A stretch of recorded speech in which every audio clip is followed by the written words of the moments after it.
This is Richard Sedano, and I'm the U.S. Programs Director for the Regulatory Assistance Project.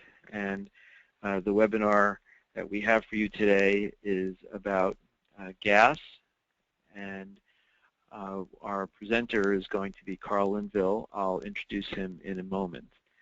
I have a few housekeeping matters to go over before we get started with the presentation. We are recording today's session, and if you've subscribed to this webinar, you'll receive a link in your email to the recording and presentation materials. We're going to keep the phone lines muted. We have a good attendance here, and so in order to keep order, we're going to keep the lines muted, but we will ask you to submit questions in the questions pane, and I'll manage the questions at the end.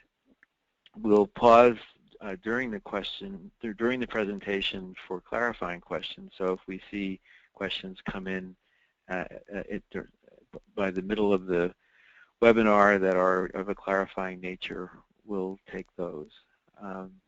So if you need some more information on one or more of the slides, and you'd like Carl to explain something, we can address that. So other questions will be held to the end. Carl Linvill is a principal at RAP, and he lives in Davis, California. He works primarily on a lot of distributed resource, especially distributed generation issues, planning, tariffs. And Carl was a commissioner in Nevada, and also energy advisor to Governor Gwin, and was an academic economist before he joined the government world. We will be ending at around 2 o'clock, and so with that, Carl, I will turn the program over to you.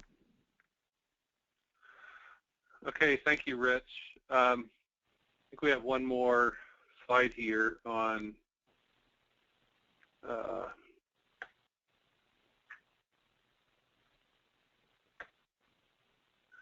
here's the title of our webinar today, and Rich has already introduced us.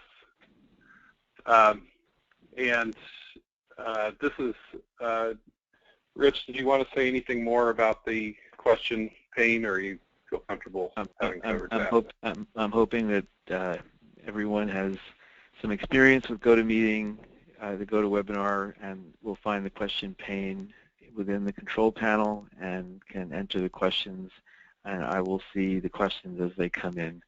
So when we get to the point midstream, I'll tell you any clarifying questions, and at the end we'll go through other questions.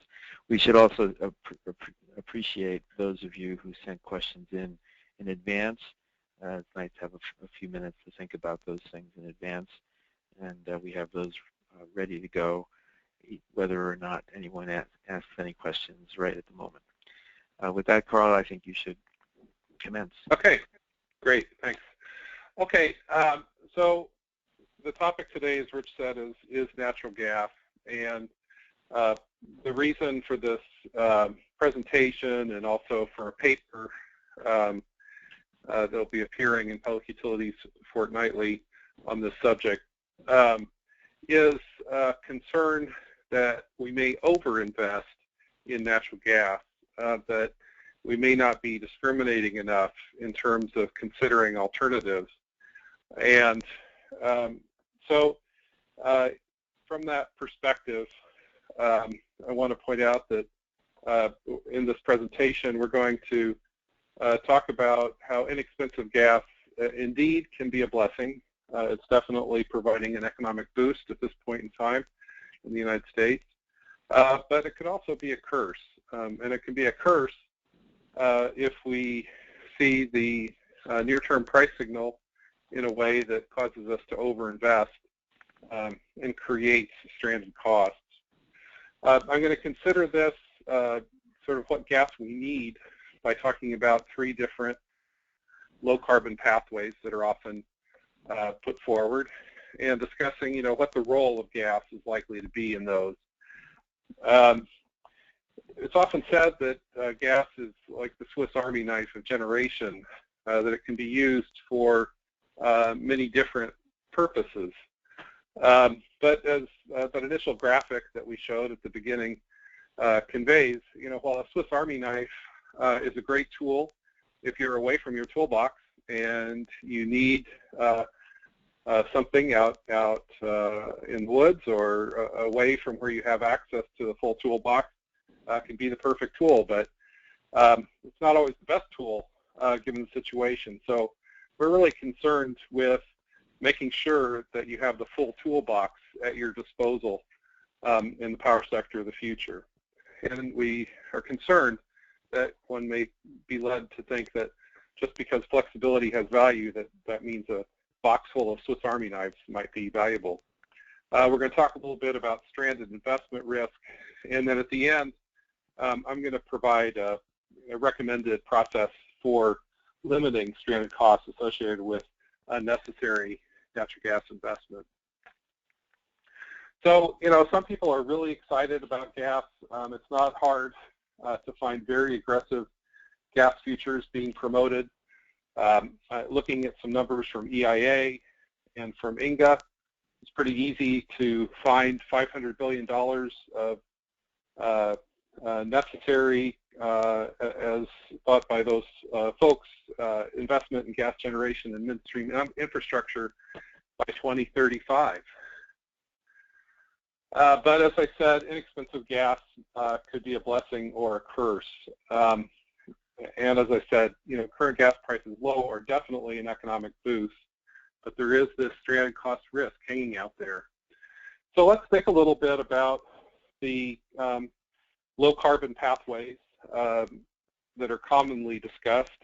There are many others, and there are shades of gray in between these futures. But these three, are pretty accurately representative of what people discuss.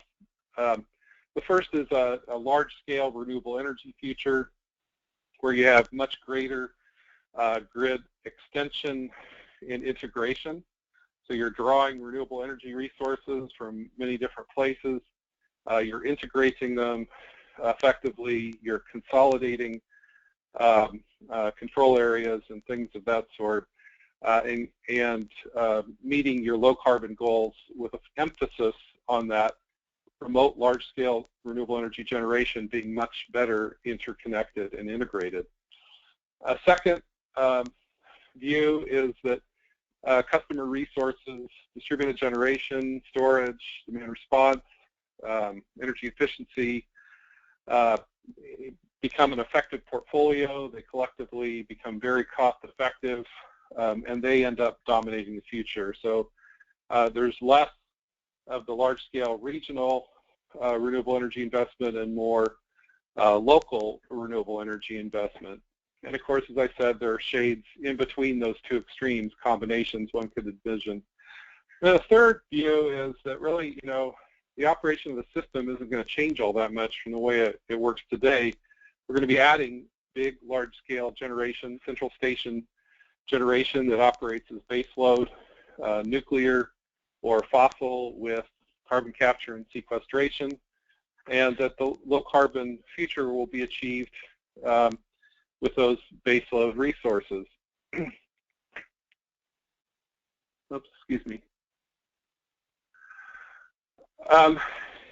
And what I want to pose is that under the first two pathways, or any gradation between the first two pathways, large-scale gas investment is likely to become stranded. That is, that before it reaches the end of its useful life of 35 years or 50 years or whatever, perhaps well before, that gas investment won't really be needed anymore under these futures, and yet it will still need to be paid for in some way, and thus become a stranded cost that we have to deal with. So when we look at incremental investment in generation or in the next resource on a levelized cost basis, assuming that resources are going to last for their useful life and be operated with the kind of capacity factor that we would expect in the near term, for the long term, we could get a distorted view of what the levelized cost of central station gas resources may be. So, so marginal analysis may look like the least levelized cost resource, but we really should be considering whether it's a good match in the long term and whether actually we'll expect those capacity factors to persist for the life of the asset. So transformational change of the path 1 or path 2 variety, the central station renewable or decentralized renewable variety are likely to render gas investments stranded before their end of their lives. And this is problematic, not only because it leaves us with a stranded cost problem, but also because it may defer the transition to the carbon pathway goals, because once the investment is sunk, once the investment is in place, then it makes incremental investments that are more consistent with the long-term pathways become more expensive, and therefore defer the pace of the transition, defer or slow the pace of the transition.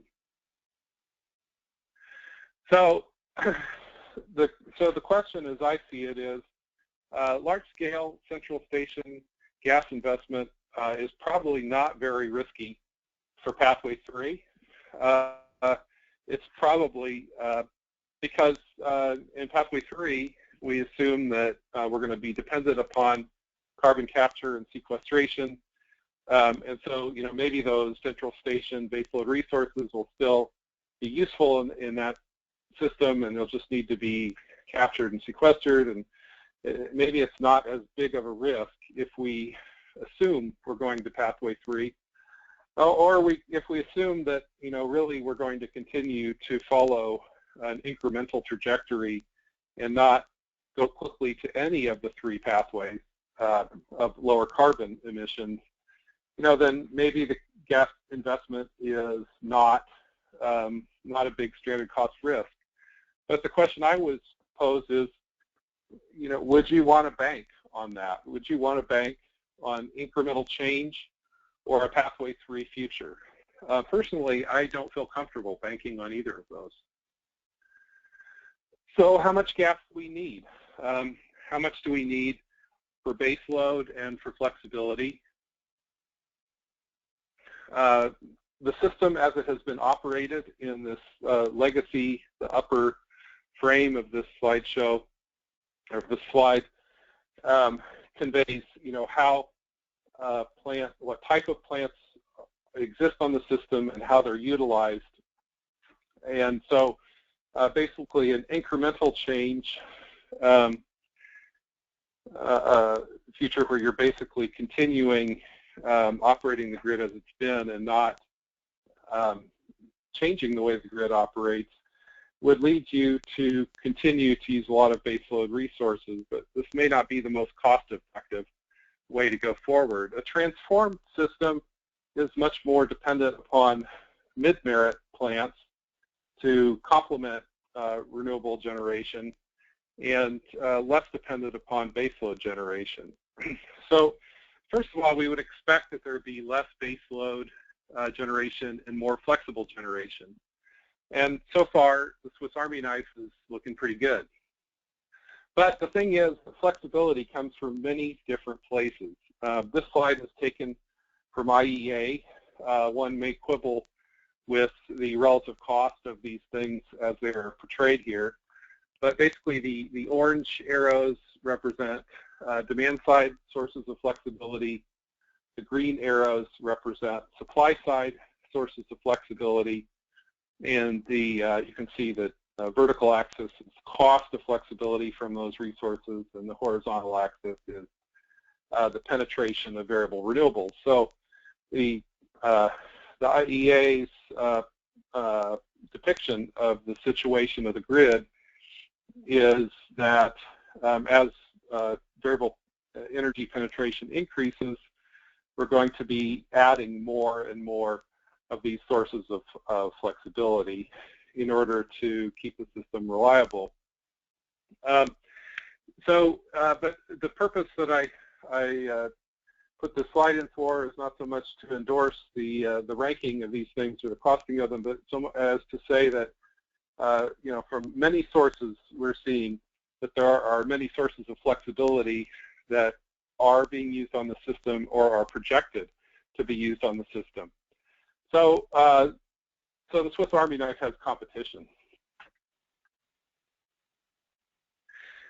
And it's important to note that previous slide here, you don't see renewable generation explicitly called out anywhere in here except for curtailment, right? I don't know if you can see my cursor, but the third green bullet up on the green slide, the green line, RE curtailment, that's the only place you see renewable energy. I mean, there is a reference to CSP as one of the sources of thermal storage, if you have thermal storage associated with CSP. But generally, you know, there's not a lot of attention paid to the sources of flexibility that can come from renewable energy. Well, we know that, that in fact, there are flexibility services, ancillary services that can be provided. While, you know, curtailment may be one of them, there are others. There's a really good paper was produced by NREL in the last year, talking about the contribution that active controls on wind turbines can play in providing services to the grid. So, so anyway, and we should allow renewable energy to provide flexibility services along with fossil resources. From an operational perspective, as balancing areas get joined, consolidated, as markets become faster, the needs of the system to have reserves on hand to match variation in load decreases. So while it is true that these higher variable renewable futures do pose challenges to the system, it's also true that evolution of the operation of the system, including things like consolidating balancing areas, creating mechanisms for joining balancing areas like the energy imbalance market in the western United States, and moving markets faster, making them you know, 5-minute balancing as opposed to hour-ahead balancing or something like that. Those things will make the challenge easier to solve. So, so flexibility comes from improvements of the grid as well. So all of this stuff works together. I mean, the participation of the customer, which we haven't really talked about much other than that lower orange arrow a minute ago, but the participation of the customer is going to play a bigger role as markets improve to facilitate exchange of services in markets, as market geography grows and our market operations are improved to make markets faster and broader, then all of these things will work together to where the generator flexibility, the flexibility that we need from generators will become much better defined, and the full suite of generators that can provide, and the full suite of resources that can provide those flexibility services will become better defined and fully participatory. And so I would just say that it's really unclear how much gas we need. It's unclear how much gas we need of different sizes. One can construct situations where gas is clearly a preferential resource for a given set of circumstances. But one shouldn't jump to the conclusion that gas is a Swiss Army knife. Gas is going to provide the flexibility, and therefore that we need to be making big gas investments now. So I want to pause here for just a minute to allow Rich to pass along any clarifying questions that may have cropped up, or allow you to, for a moment, for you to ask any clarifying questions you may have to this point. Carl, we have one question from Annie from St. Paul, and you use the term Midmerit plant, and she'd like you to clarify what you mean by that. The prototypical Midmerit plant in that slide, here I'll take us back for just a moment. The prototypical Midmerit plant would be a combined cycle gas plant that could be dispatched flexibly or potentially as baseload. So a Midmerit plant would have a capacity factor that would be, a baseload plant would have a capacity factor that's quite high, maybe greater than 70%. A Midmerit plant would operate, 30, 25 to 50%, something like that. Okay, that's it. So you can continue. Okay, great, thank you. So the proposition is, some say that gas is perfect for this time of uncertainty that we're in, and this time of transition that we're in, that it's the correct transition fuel and transition resource because it's flexible and therefore it can adapt to many situations. This could be interpreted to say we should own a toolbox of Swiss Army knives. I don't, and I don't think you do either. So we really, it's I guess, tempting. It maybe makes our life seem simpler if we jump to the place that we say, well, we can just navigate our way through this time of uncertainty by investing in a whole lot of natural gas and using it, as the needs of the grid evolve. And what I would say to that is that may be tempting because it's simple. It should be scary because it may lead to, as I said before, big stranded costs, resources that aren't needed in the 10 to 35 years of their 35-year lives. And like I said before, excess investment in gas could actually crowd out investment in other resources and in the transformation of the grid that's going to be more useful in achieving the high renewable energy future at least cost. So I would say that this is a tempting proposition, but I think it's a dangerous proposition if it's taken too far. So what I want to roll in now is a call out to a paper that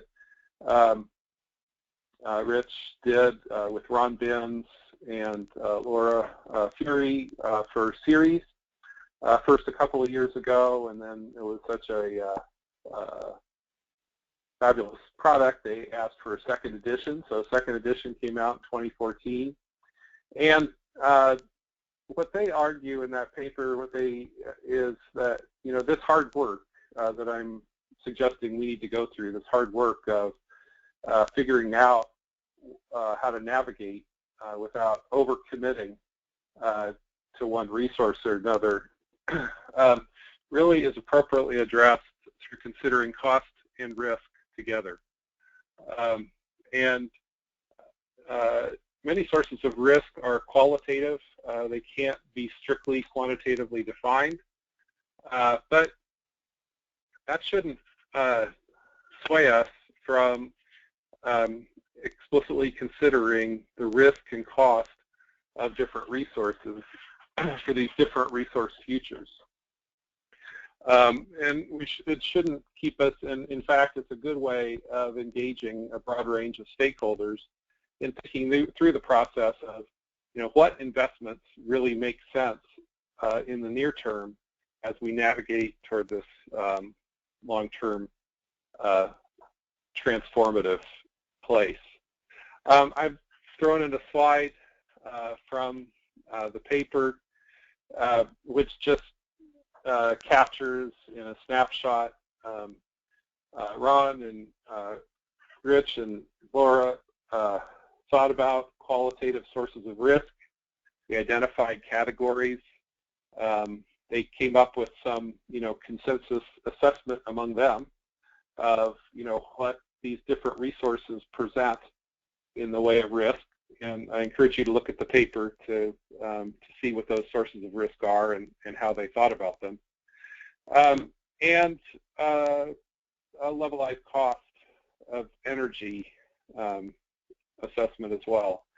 And so you can see that, in the lower left-hand corner, you see resources that scored well on cost and risk. And in the upper right-hand corner, you see resources that scored poorly in terms of cost and risk. And then you see resources that are in the middle that perform well in one or the other. And you can see that in their assessment, gas does not show up in the least cost, least risk quadrant. And so I just point you to that, and perhaps you can raise questions if you'd like to talk about this a little bit with Rich. So what I want to propose is that we should think about risk-aware policies to support smart gas investment and to mitigate stranded costs.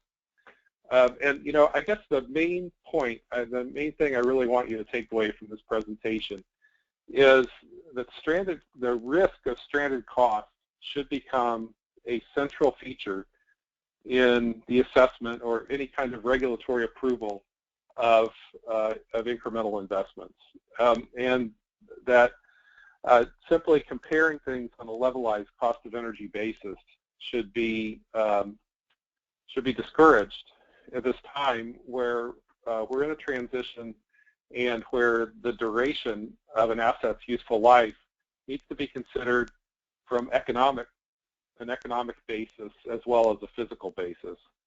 So that's the big point that I want to make. But this is kind of the policies that would need to go through in order to result with risk-aware investment choices are, first of all, investing in the information communications and technology that'll lay the foundation for active distributed energy resource engagement. Second, investments in improving systems operation and cooperation.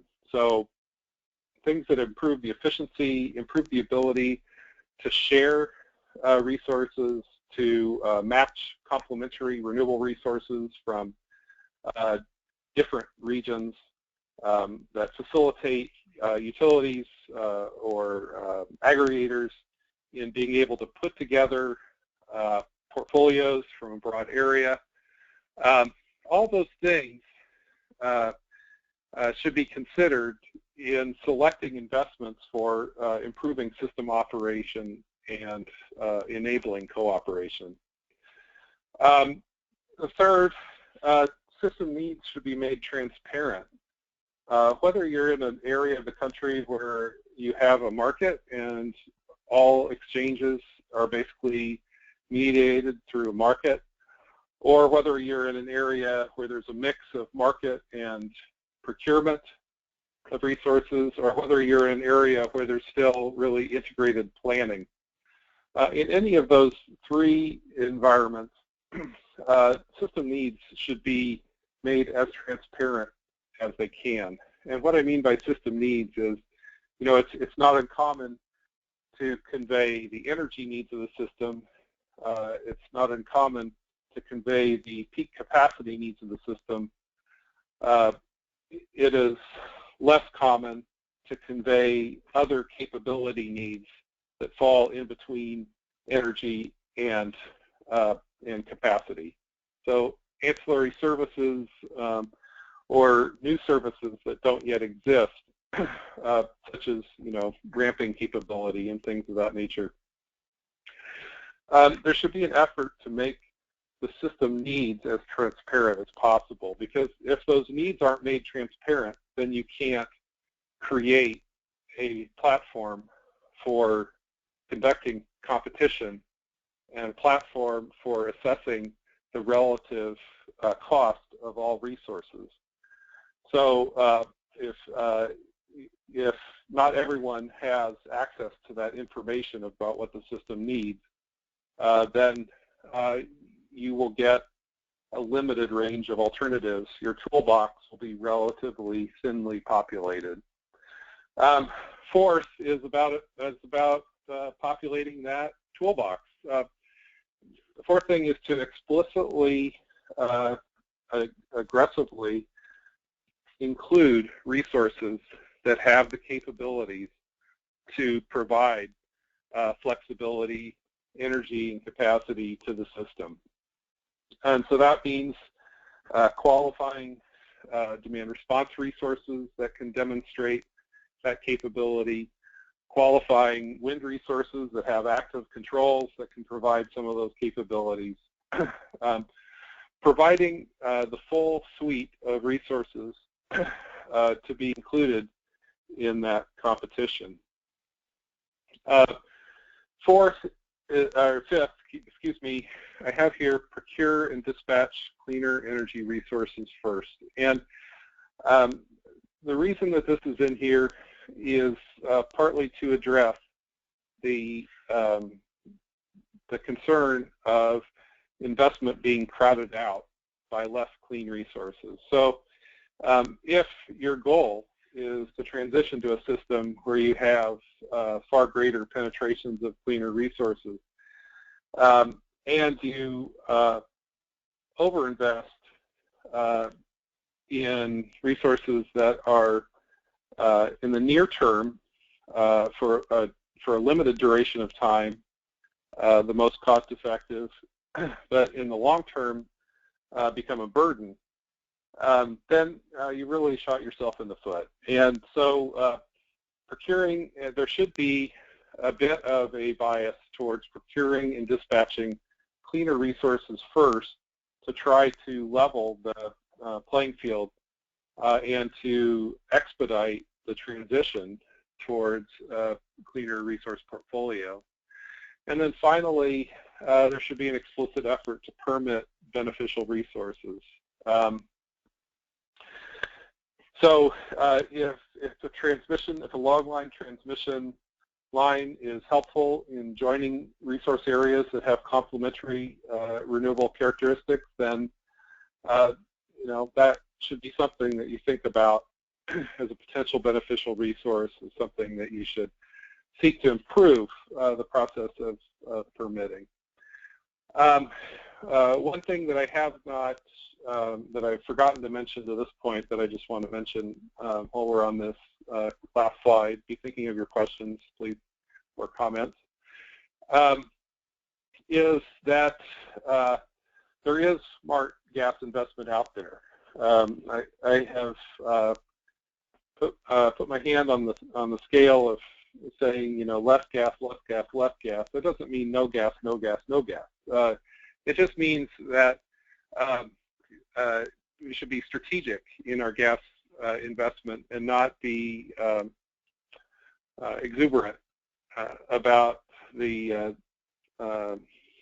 quote-unquote Swiss Army-knife capabilities of gas generation. So, for example, just a couple of examples. So very efficient combined heat and power units locally become an effective distributed energy resource, have very good performance characteristics where you need the waste heat and therefore have a high efficiency rate in using the unit, those kind of things. That's a fantastic transition and transformational resource. And there will be times when a gas resource of one of those sizes, most likely a peak or a more flexible gas unit, might be the best resource for meeting the situation, cost-effective in the short term and useful in the long term. So I am not advocating for no gas. I am advocating for smart gas investment. So with that, I would ask you to send along your questions to Rich, and you can pose them to either one of us or just state them generally, and we'll do our best to respond. Thank you. Thanks, Carl. So we do have a few more questions that have come in, and a couple of them are of a clarifying nature. I'll start with those. You, at one point in the latter half of the presentation, talked about with incentives, and the question relates to what incentives were you referring to? What incentives are included when you talk about incentives? I think this might have been back when you were talking about slide 21. I'm not sure exactly where the questioner was referring. Is it evident? Well, actually, I don't think I explicitly mentioned incentives, but Rich, I don't know. I know you've been thinking about the incentive question in the context of the power sector of the future. I'm wondering if maybe you could respond to that one. Well, when we think about incentives, I think it's important to think about what it is that government is doing to influence the choices that the markets are making. And I think what we mean to say when we talk about it is that it's proper to think about a societal set of comparisons for long-term planning, in which government incentives are transfer payments. But it's also important then, when evaluating what are consumers paying for, to recognize the cost of incentives. So I think with that, lacking any further clarification on the question, there's a question about the distributed energy, distributed generation from gas, and whether we're interested in talking about combined heat and power or any other ways that natural gas might be used in distributed generation, and how does that factor into your thinking? Yeah. So on that, I did mention that on that last slide, that I do think that combined heat and power resources, gas resources that can be combined with other resources in hybridized ways, are being thought about. And so the National Renewable Energy Lab had a paper within the last year, and I'm sorry I don't remember the title off the top of my head, but they explicitly addressed this issue of, how can we present gas and renewables in a complementary way as complementary resources. And one of their recommended strategies is hybrid uses of gas in combination with renewable resources on a decentralized basis. So I think that's an interesting concept, and worth thinking about, and is indeed consistent with with that more distributed energy piece of the future that we talk about. Okay. Just to clarify on slide 21, the ICT term. Information Communications Technology. Right. And DER means distributed energy resources. So that was a question. Yeah. We have a question about, it turns out that the with incentives was referring to the risk and cost table. And I think, just to clarify that, if you have federal incentives for CCS or nuclear, the cost goes down. But more directly is around the risk factors for natural gas. We see the natural gas combined cycle positioned where it is with risk factors. What risk factors are we thinking about? And the questioner helpfully suggests perhaps deliverability, perhaps cost, and the questioner also asks about the differences that might exist between liquefied natural gas and pipeline gas. I think one of the things that I think is a part of that is it relates to construction risks and the fact that that there is always some opportunity for a planned gas unit to not be built for all kinds of reasons. There are also issues relating to fuel supply depending on the pipelines that are delivering the fuel to the gas unit. Deliverability and cost are certainly a significant part of the risks there, as well as the nature of FERC regulation and how that might change in ways that might be adverse. I think another risk factor is carbon regulation and the degree to which that will affect the competitiveness of any fossil fuel, not just natural gas. Carl, have you thought about the LNG question? I know that here in New England, where we are, there are some folks who are making a business out of trucking LNG inland where there is no pipeline gas available and making end-use natural gas available. There's a lot of infrastructure that's required for LNG, of course, and so it's a pretty risky proposition to build a business around that. So, as with a lot of industrial customers that can fuel switch among fossil fuels, LNG can be a competitive solution, but usually there are other options in the fossil fuel portfolio that are dealing with that. So the risks are quite different, and in much of the country, LNG is pretty limited.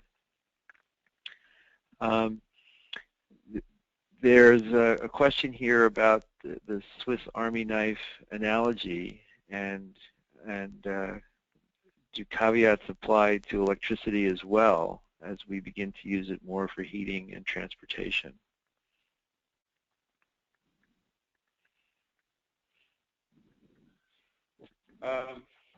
So I'm trying to understand that question.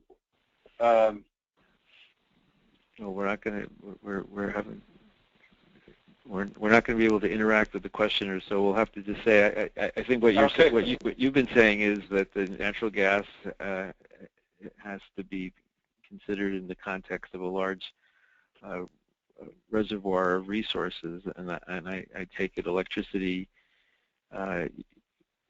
is similar, especially as we think of it as an alternative to fossil fuels for some traditional fossil fuel applications like heating and transportation. So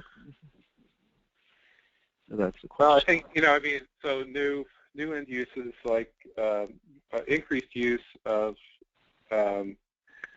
electricity for natural gas and transportation. There's a question. The question is referring to the demand side of the electricity sector having more end uses, and that therefore affecting what system needs are going to be on the electricity side. That yes, that's true, and affecting those needs will affect what combination of resources is most cost effective to deploy. That doesn't really change the proposition that we need to have a much better handle on what system needs are. We need to be much more transparent about communicating those system needs so that we can effectively meet the needs.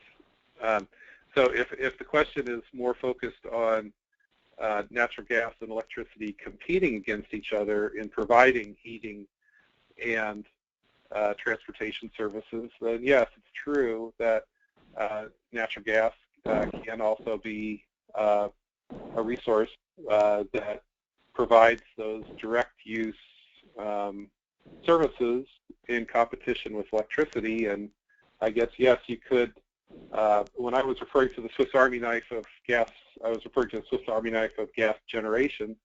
And I guess you're building a little bit bigger. The questioner is building perhaps a little bit bigger Swiss Army knife that includes, it's really the Swiss Army knife of gas use, and suggesting that uses for things like transportation and heating are other services that can be deployed using gas. And that's definitely true, that there's a bigger Swiss Army knife than just the Swiss Army knife of gas used for gas generation. Okay. So here's a question. What can regulators and public policymakers do to make sure natural gas is a transition fuel towards a renewable power system? So I'm suggesting, I'm going to actually put up this final slide that I'm going to conclude with in a minute. But I think what the questioner is really asking is what I plan to conclude the presentation with. All right. That, you know, yeah. And so, well, here's what we'll do. Yeah. I can go through that now, or no? Well, I don't want to steal your thunder from the end. So we'll go on to another question. That's okay. So here's the question is: I've heard that it has been shown that gas isn't needed for renewables integration, and I'm wondering if you can explain this or refute this.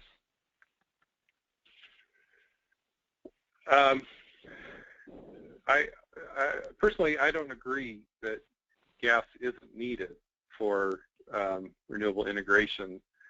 I would just say that gas is often presumed to be more important in renewable generation than integration than it indeed needs to be. So I think, you know, conceptually, you know, someday when we have a very mature electric system where we have real-time information flowing both ways from consumer to the system to producers, where we have very effective markets, where we have very effective integration of resource areas, you know, the need for gas resources, you know, may become very, very small. And that's certainly possible. But responsibly, we also have to think about the transition and not just the transformation. So it's going to take us a long time to build that system of the future. And when I say a long time, you know, for the next 20 years, we're going to be in the process of transitioning from the system we have today towards a much different system. And during that transition time, I believe gas will be needed, and I think gas will be needed probably even after that first 20 years on out to, you know, to the end of the useful life of some gas facilities. So I wouldn't say that it's not useful for renewable integration. What I would say is that it appears to me that far too many commissions are being presented with the statement, we have to build more gas generation to integrate renewables, implying that we have to build a lot of new gas generation and a lot of new infrastructure And I don't think the case has been made in most places. I mean, certainly places there have been examples where very deliberative processes have been undertaken where non-gas alternatives have been extensively evaluated and compared, and a decision arrived at that yes, gas was needed or no, gas was not needed. But that would, I'd say, at this point, I think that's the exception rather than the norm, and that's really the problem. That needs to be the norm. Invisible in many of those discussions are the evolution of the power system. So the new capabilities that are going to exist because of good information communications, real-time technology, the capabilities that are going to exist because of better institutional structures that allow for cooperation, collaboration, joint operation, shared resources in a way that meets a lot of the needs with existing resources or can meet the needs with renewable resources. Those things are not adequately considered. So I can't refute the statement. I can't say that gas generation is not going to be needed in some places for some time to to ensure reliability in the presence of increasing amounts of variable renewable resources. But I will say that that I think there are far too many places the discussion doesn't get to the point of considering all the tools that should be in the toolbox. Okay. There's a question to clarify what the increasing risk is on the graph on slide 20, and that was really intended to accumulate any kinds of risk that one can think of. So it wasn't meant to exclude anything. Here's a question.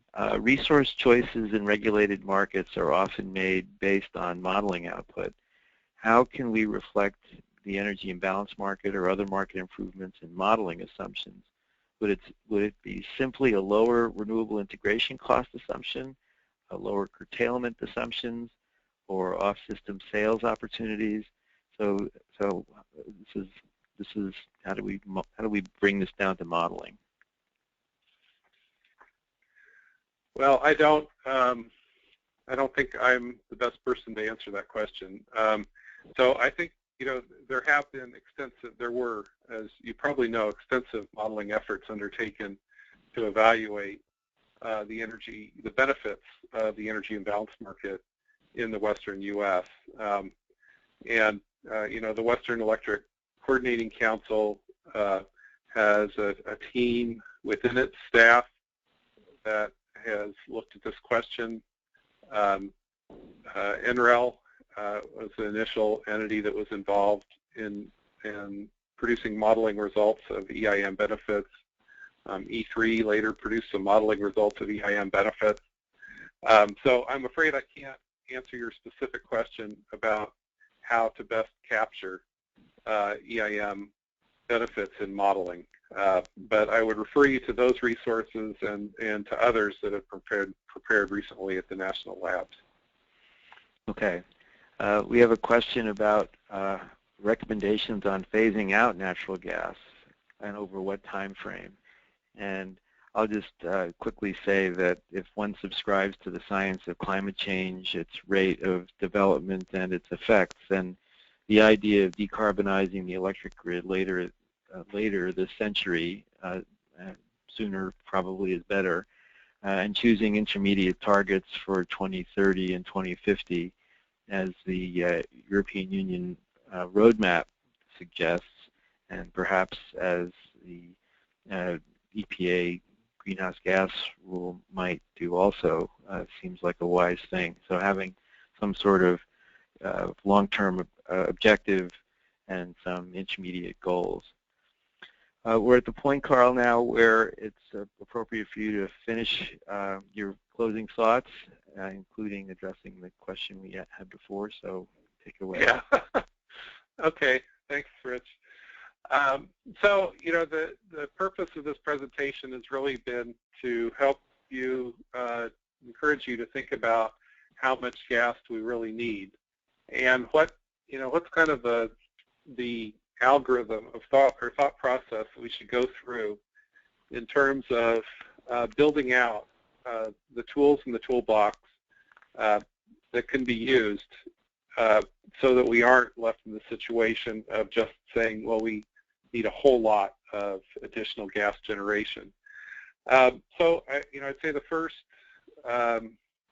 pillar is to ensure that you're building an information communications infrastructure foundation that allows the demand side to actively participate and allows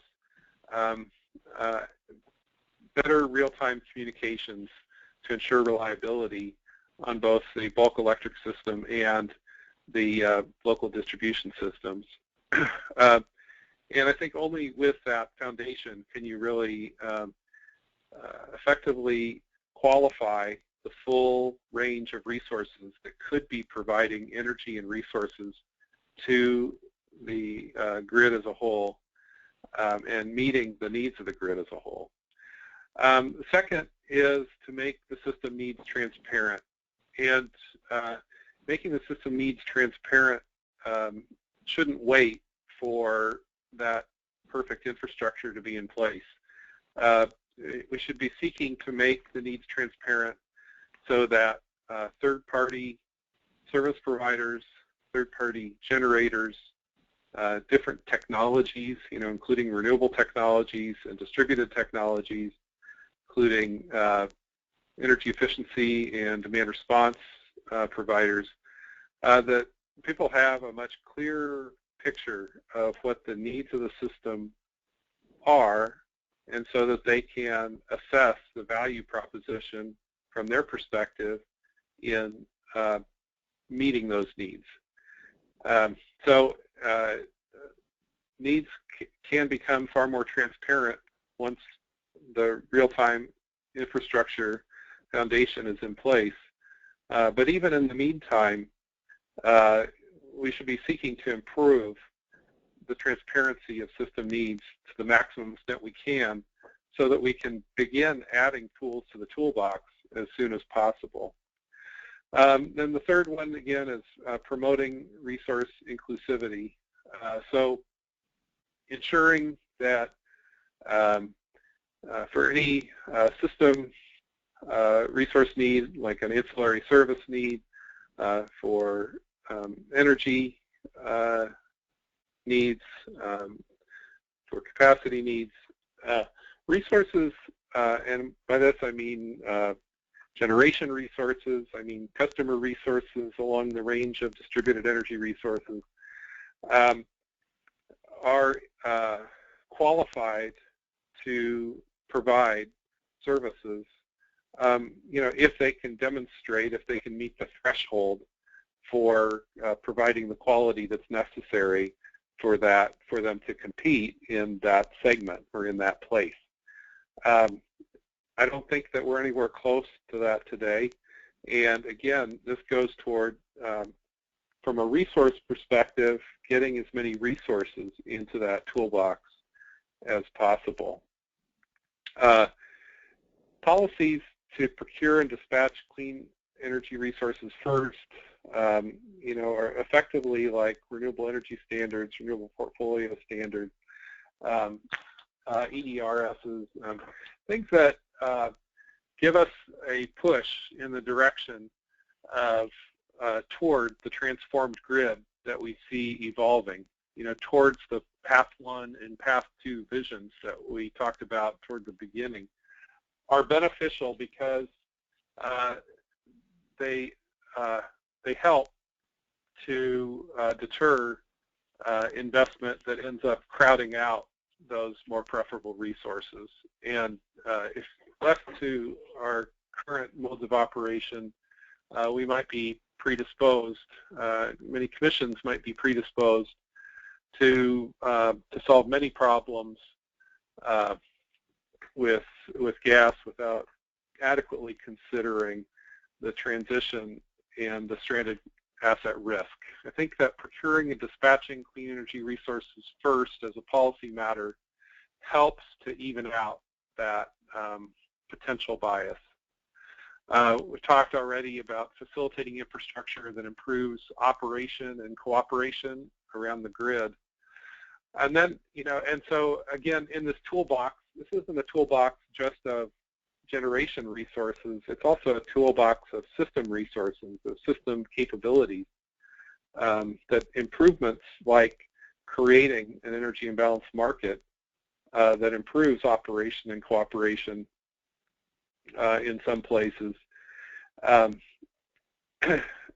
Those policies or those innovations in the structure of the market also effectively are tools for addressing the variable resource challenge.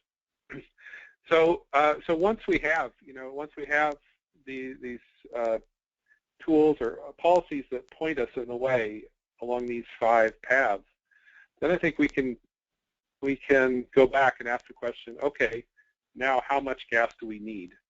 And the answer will be that some gas is highly beneficial, and we've talked about some of that. The answer will sometimes be that wow, we really don't need as much as we thought.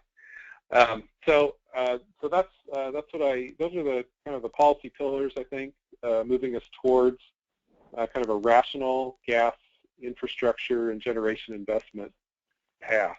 So with that, thanks very much for your attention and participation today, and please feel free to get in touch with us. I believe the presentation will be posted on our website, and you'll find at the end of the presentation we have some resources listed here, which I'm just flying through right now, but this will be posted on our website, and you can take a look at that. Rich, do you have any final thoughts? No, I don't have any final thoughts. I want to thank everyone for all the questions. We have a few questions left, and we can stay on for a few minutes. So to the extent that this is an official hour-long webinar, we've included our hour, and we're, I think, going to stay on for a few more minutes and cover a few more questions for anyone who's inclined to do that. Carl, you're still okay with that? Yeah. Okay. All right. So we're going to go into some more questions, and one question has to do with the role of large hydro from Canada as an optimal low-carbon transition to a clean energy future for New England. And so I'll talk about this. The Canadian hydro is, to some degree, like mid-continent wind. It's an option that has abundant resources, needs a lot of transmission to deliver them, and may have other impacts that are important. And they're just resources that markets within delivery distance should consider.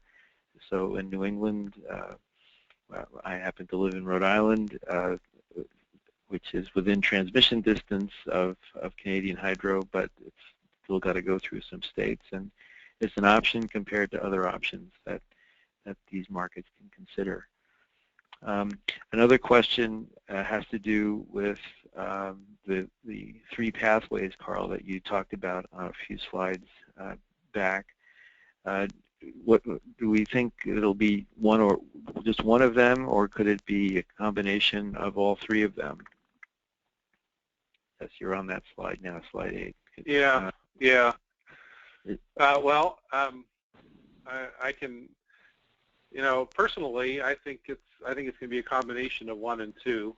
I think it's going to be somewhere in the middle there. But you'll find people that will argue much more heavily towards 1, and others who argue much more heavily towards 2, towards the customer resources becoming very cost-effective.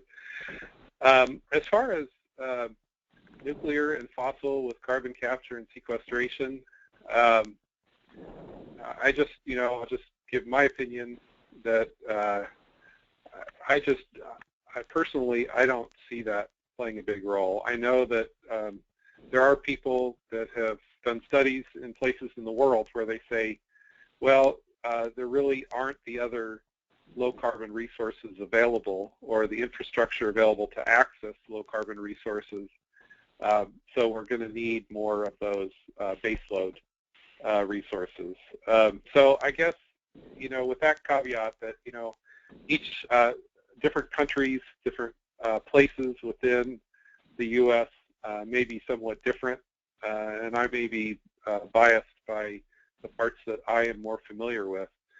But that being said, I just don't see nuclear playing a big role. And fossil with CCS, if it can be demonstrated to be cost effective, yeah, it could be an important, CCS could be important. However, my view is that the potential that is unleashed with improvements in technology to harness the natural, the renewable resources that we have, and our ability to manage resources with advanced technology, I think energy is going to be abundant in the future, and so things are going to really have to be very cost effective to compete with pathways 1 and 2, I think. And so not only will fossil with CCS have to come down, to what would be considered to be competitive today, I think they'll have to come down even further. But that's just my opinion. I don't know. Rich, do you want to say anything about that? Well, the questioner goes on to ask an even more provocative question than that, and I might weigh in on this after you, which is okay. that even if gas is less than some people think, then how in this era of uncertainty and change do investors who are responsible or in a position to invest in infrastructure that's actually needed, how do they pull the trigger and decide to do that? I mean, it seems to me that what places that have regional planning entities, and some have them in better operational condition than others, like the Pacific Northwest, for example, that the kind of scenario planning that the Northwest Power and Conservation Council does that enables one to consider the many different possibilities and the kinds of infrastructure that tends to be needed in more of them, and that risk-aware decisions can be better made under those kinds of circumstances would be the important facility to have. And if you're in a region that doesn't really have a good facility for scenario planning, it seems that region will have a lot less information to go on in this era of uncertainty. But that's my sense of that. Carl, what do you think? Well, I agree with that. I also think that we can't deny that long-term contracts have been very important for getting renewable energy into takeoff, and the mechanism like net energy metering has been very important in getting solar DG into takeoff. And so those are, policy. There's been policy certainty delivered in some measure, and so there's a balance that's needed between, policymakers have to make this call, but there's a balance needed in providing certainty and ensuring competitive selection. And it's a difficult policy matter, but clearly just leaving it to the market without having any policy transition mechanisms, I think would really be damaging, because some, this is a major transition that has a lot of uncertainty, and making some low risk. There's a word I'm looking for that I'm not thinking about, but making some least risk policy decisions that provide certainty for those kind of things that we see as really being very certain to be a part of the transformed future, like improving the information communications system. Those things, I think there should be policy certainty given around them. But we shouldn't give so much policy certainty that we end up biasing toward technologies that end up, with an unbalanced development path.